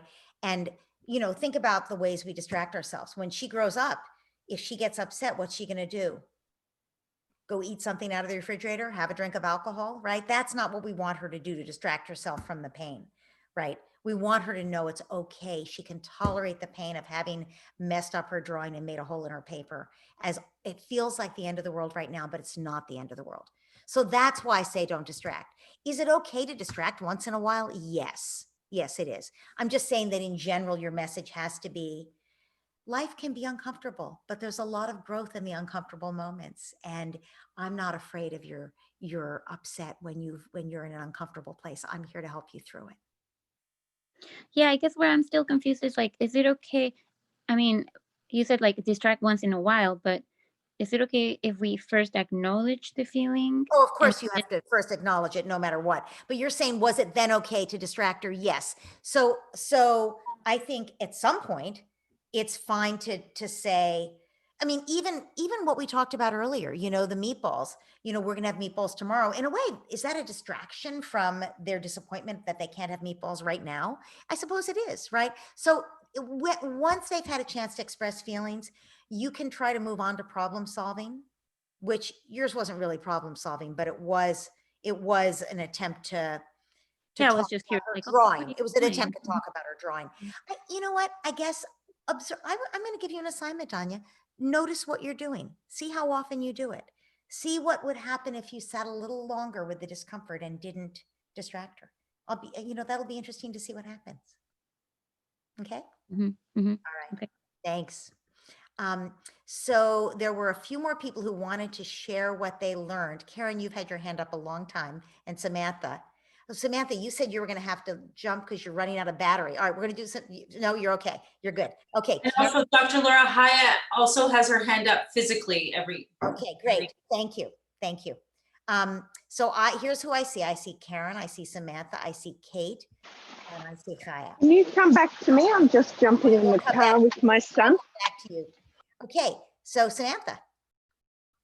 You had your hand down now. You're good. Oh no, I'm still have it up. You're there. Okay, hi. Hi. Okay.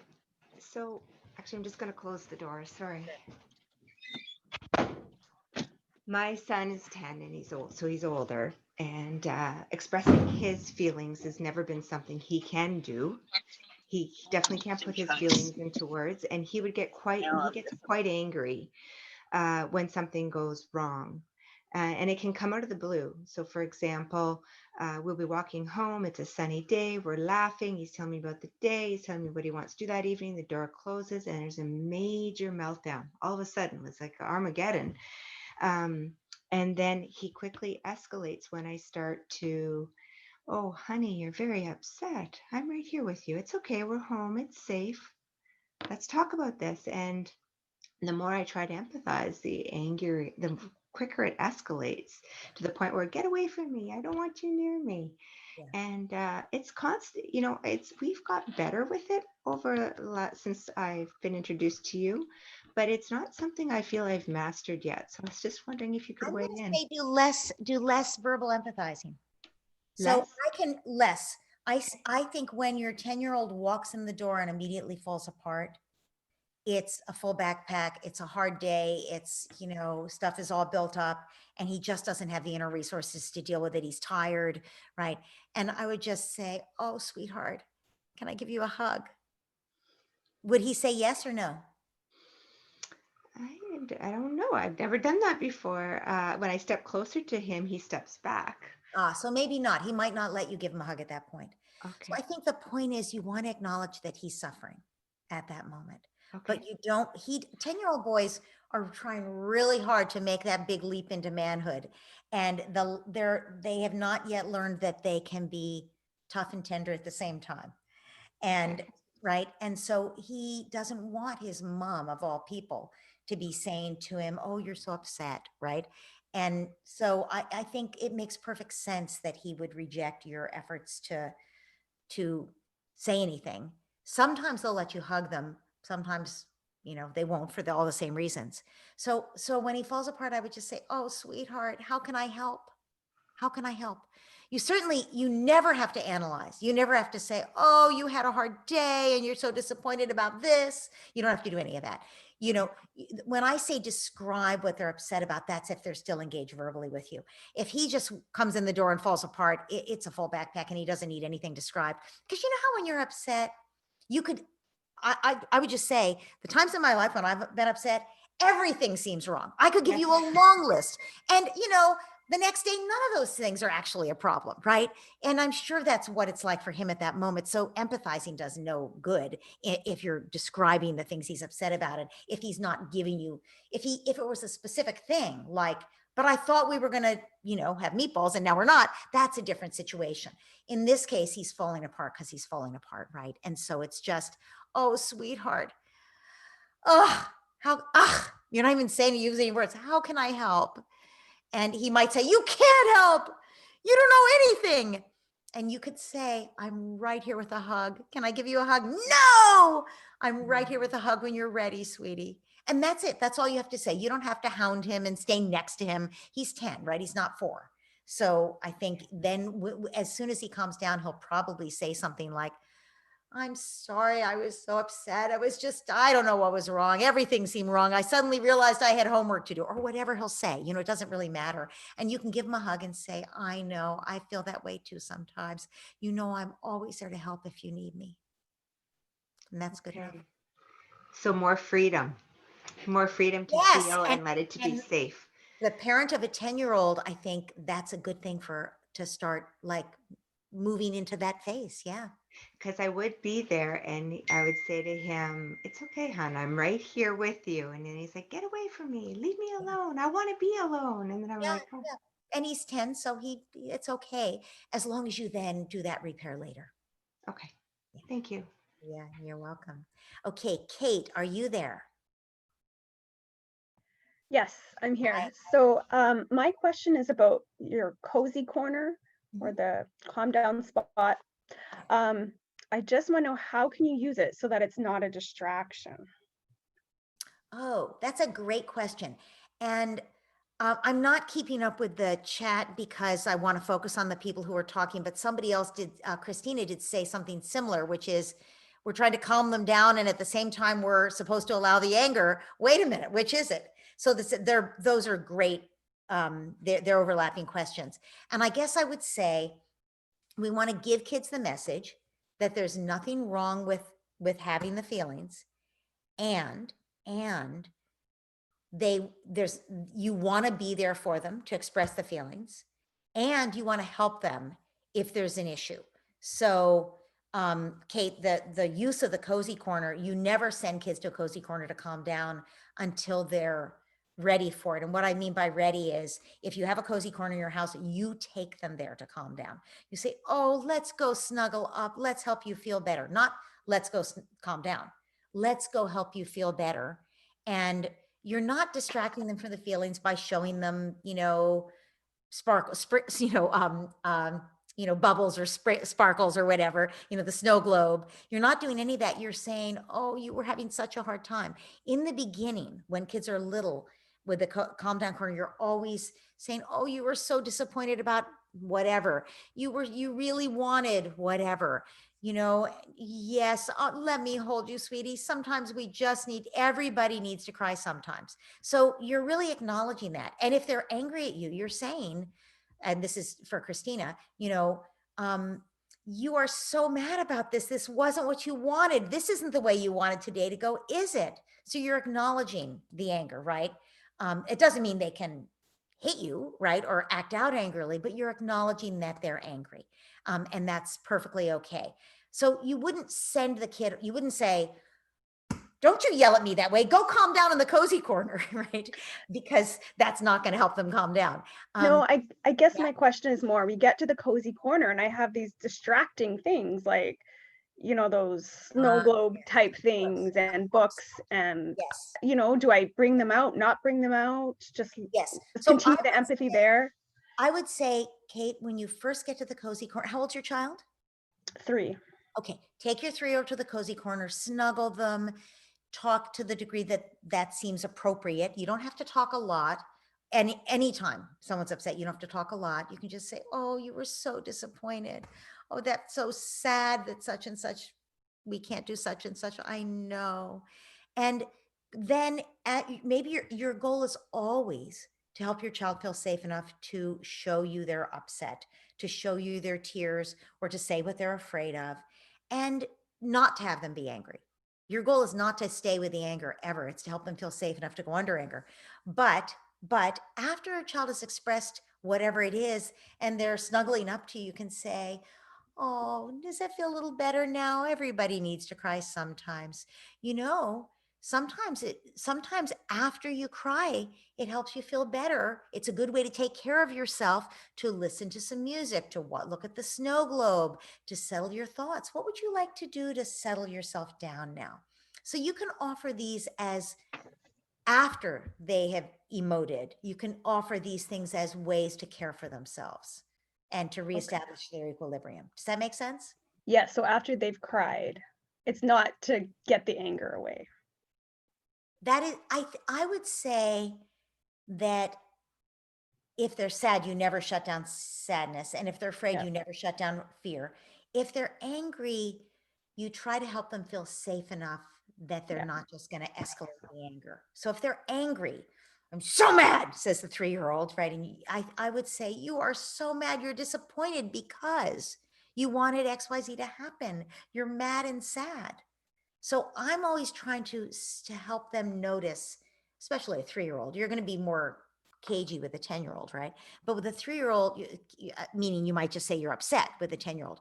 With a 3-year-old, you would say you're so mad and you're sad too, I think, because you really wanted this, and it's so sad that you can't do this. So again, I'm not trying to shut it down with a snow globe.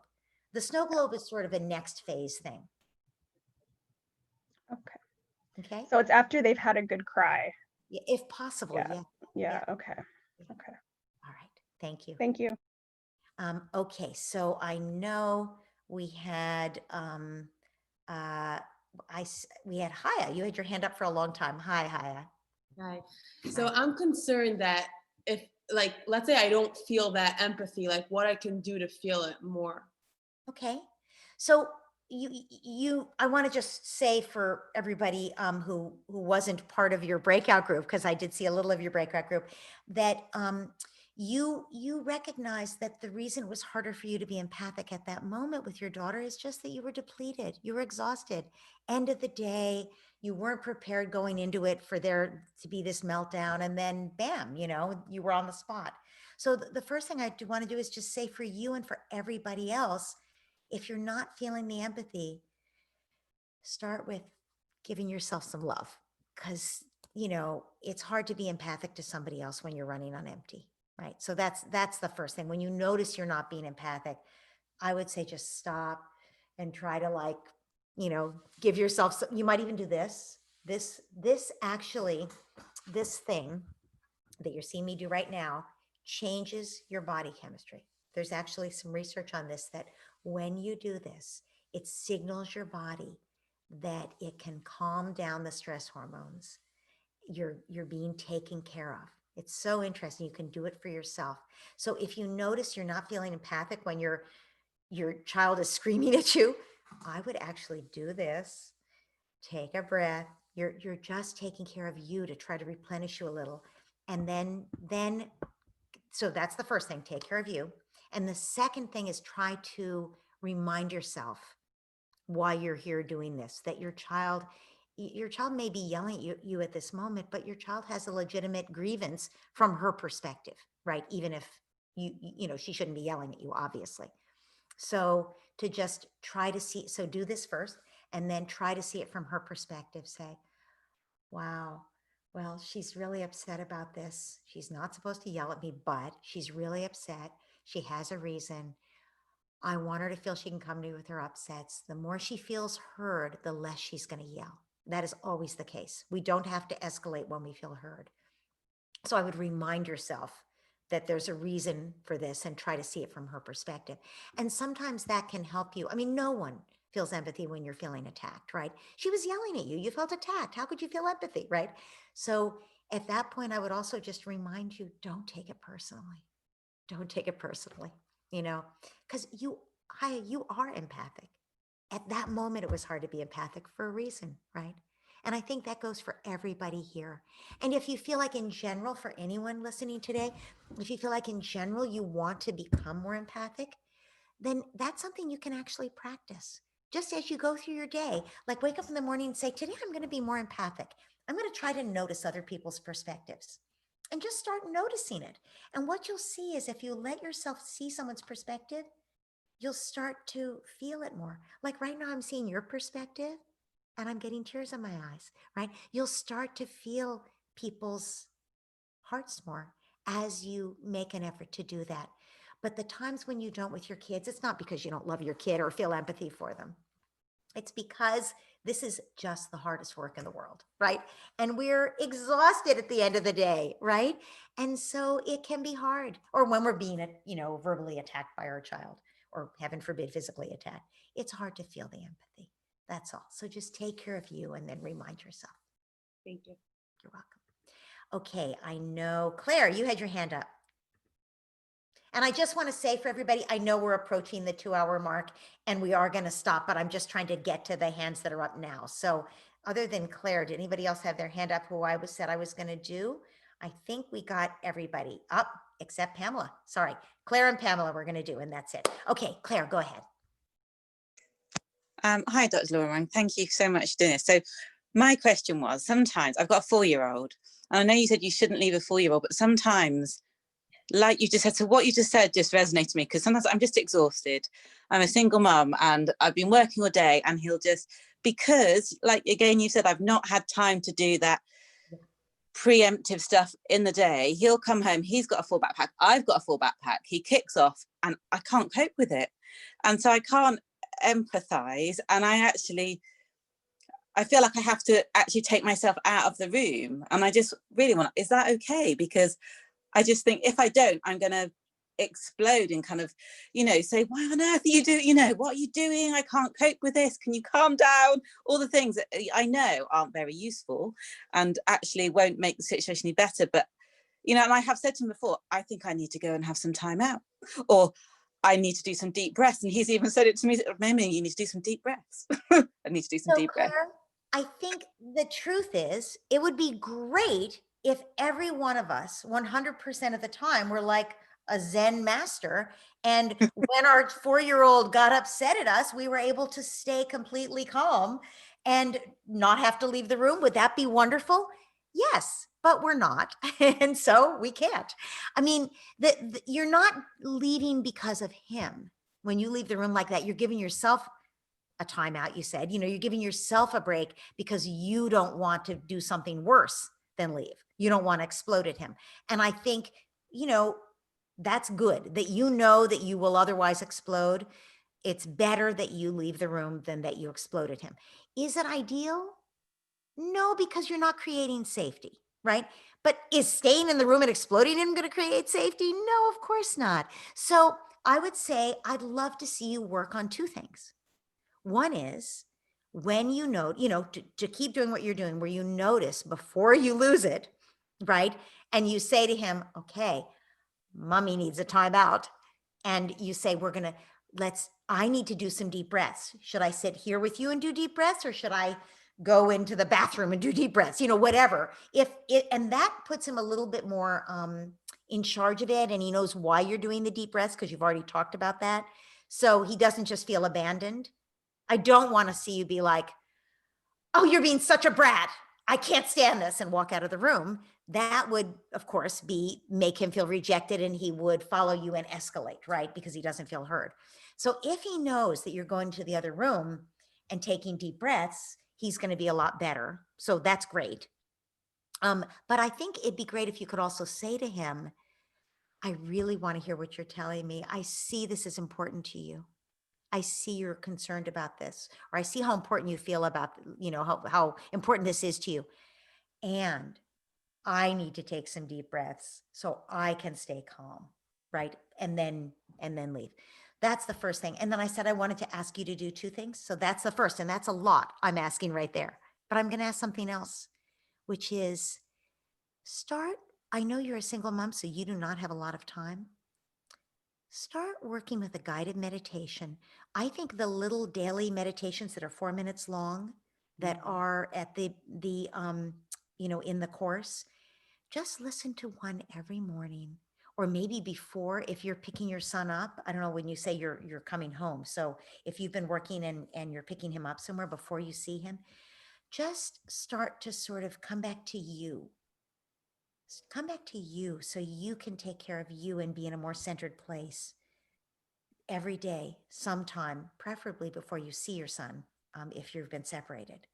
And I'm hoping that'll give you a little more to work with, a little more inner resource to work with. Because, every parent feels this way at the end of the day. And as a single mom, you're going to feel that way more because it's all on you. I think that, yeah. And when I did the course, I found those really useful. And I think part of it is I'm a doctor, and so all day I feel like I'm giving out. And then in the evenings, I feel like emotionally I'm so drained. So actually, it's 4 minutes. We all say, oh, we're so busy. And I rushed from work to get him, but actually it's 4 minutes. I can find that time. Yeah. Exactly. And I think it's totally understandable that it would feel hard for you, but yes, it's worth that 4 minutes, as you know. Yeah, you're welcome. So we have Pamela, and that'll be our last person. And then I just wanted to do a quick wrap up, very quick, like 2 minutes, and let you go. Pamela, hi. Okay, can you hear me okay? Yes, I can. Okay. I have a few questions. Two of them I think will be pretty quick. Kind of getting back to about the emotion idea. coaching, Pamela, because this isn't office hours. Are they about emotion coaching? I think so. Okay, You go can tell ahead. me if they're not. We'll Okay. at least do your first one. Tell me the most important question first. Well, okay. One of them related to something that came up before, but let me ask this. So the heavy use of internet, which never would have happened at any other time of life that's happening, has created a lot of anger, like we've been talking about, a lot of a sort of like a desperate anger kind of feeling. Yes. And I have heard often that if I'm trying to set a limit, that she's 8, that I'm threatening, because I'm threatening to take it away. I'm threatening to take away. And it's not necessarily that I'm saying, well, if you do that, I'm going to take it away, but it'll come back to me, well, you're threatening me, so now I'm going to threaten you. And I am kind of already, how to handle that. That's already a sign when a child says, you're threatening me, I'm threatening you. That's already a sign that this child isn't sure that you're the one who's in charge. So if you were my kid and you said that to me, you're threatening me, so I'm going to threaten you, I would say, whoa, excuse me. There's no threat here. It is the parent's job to decide whether kids get screen time at all, and if so, how much and when. It is not the kid. I will listen to what you have to say, my darling 8-year-old, and it is never the kid's decision about that. I know that makes you, and then she might go ballistic. I know that makes you really unhappy. That's why you're doing always special time, right? Empathy about everything. But when you set a limit, like that's the kind of limit that I would come down hard. And what you just heard is me coming down hard, which is just want to make sure you know I'm the grown up and you're the kid. You don't have to And then say, you say, well, I'm leaving, then I'm going to run away, and she'll start to go. Great, that's great. So you say, oh, it makes you wish you didn't even have to live in this house because you want the internet, you want to use the screen so much. Sweetheart, you're 8 years old. I'm your mom. You live with me. I mean, is there a dad or somebody else to go to somewhere else that the child is going to? Okay, so this child is not, I mean, this child has, if we think that our child threatening to run away should make us back off our limits, then we are, we need to remember that we're the grownups and it's okay to set limits.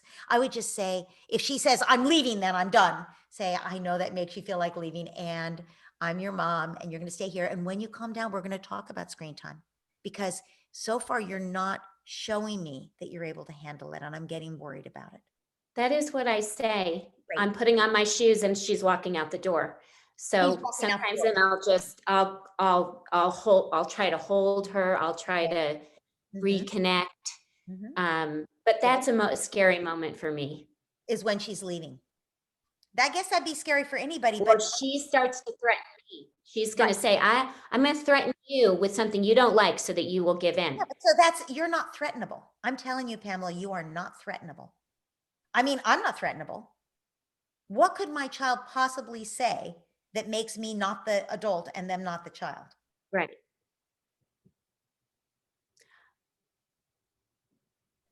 When she threatens you, your answer is, I hear how much you want that. And I'm going to need to say no. I hear how much you want that. I'm sorry, sweetie. It sounds like you really wish you could have that. I'm going to threaten you. I know, I hear you. You're going to tell me everything you could think of to do. And you know what? I hear that you're trying to convince me. That's not how it works. You don't convince me by threatening me. Well, you're threatening me. Actually, there's no threat. I'm deciding. Okay. There is no question who's in charge. Does that help? I hope so. I hope so too. Let me know. Okay. Let me know if that does it. I know you said you had several questions and we need to wrap up. Does that pretty much answer where you were going with it? Yeah, the other ones we can wait till another time. They're different questions. One of them was like, should you ever use a punching pillow or a punching bag? Or if kids want to use a punching bag, I think it's totally fine. And that is an emotion coaching question. Yeah, actually, my daughter loved a punching bag. My son, no, never needed it. My daughter loved it. And she's actually, she does martial arts today. She's 24 now. So, yeah, I think some kids really like to work stuff out physically. Again, as I think Danya was saying earlier, when you get angry and yell, when you get angry and hit, are you making the anger worse? So if you have a kid who's like punching something, I'd want to make sure that after they beat that thing up, there's some de-escalation of that anger. Do you know what I'm saying? I don't have a problem with kids using a punching bag if they like it, but I wouldn't start with that, right? It's the same as kids, using clay and mashing it up or doing an angry dance. That's all okay, but somehow the hitting is the part that sort of signals the brain that there's an emergency still. So after they've hit a punching bag and worn themselves out, then you can say, does that feel any better? And then now maybe you can create safety so that the child can cry, we're hoping. Okay, thank you. You're welcome. Thanks for coming. I know that you were not able to come before, so I'm delighted to see you. Thank you. Thank you. Okay, so I wanted to say, to wrap up, this is super hard work. It is just hard work. And if in the moment you feel like you're having a hard time, that's because it's hard and it takes practice. And I think that's what's so useful about doing the exercise we did today, where you actually try on practicing. And yes, we can figure out a way to do more of this. But I guess I just want to say, good for you for doing the work. Good for you for practicing. And if you're doing this and you have issues with it, if you're trying to put this into effect, bring them up on the Facebook group also, and I can help there some more. But hopefully we got everybody's questions answered tonight. So if you wanted to work with your partner and you weren't able to clarify, to get that set up with your partner now, shoot me an email and I'll shoot it or to Candace, and we'll match you up if you say what your partner's name was. So thank you everybody for coming, and thanks for the hard work you're doing with your kids every day. Bye-bye.